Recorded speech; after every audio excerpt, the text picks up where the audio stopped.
I think the peace plan is very flawed, and he could have put in certain extras which would have made it far more convincing. If Go on, that helped like what? in this.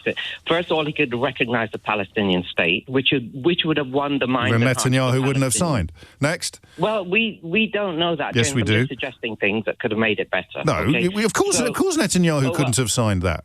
You know that, and I know that. So what else are we going to try? Okay, then, right. He could have pressurized. He could have talked about the West Bank settlement and said we're working towards stopping them. But he's negotiated a ceasefire between Gaza and Israel. So in terms of what can be achieved in that very specific context at this very specific moment, you've come up with two things that aren't relevant.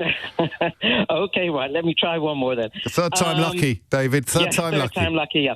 Okay, he could have included Palestinians in the plan to win, for the optics to be better and to get more support from the Palestinians, because they are the source of Hamas. It's this deep. No, but they've signed.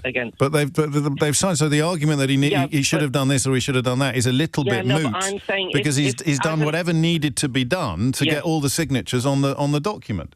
But as an external observer, you can't do it. You can't. I mean, I worried I'd be like you when this first started happening.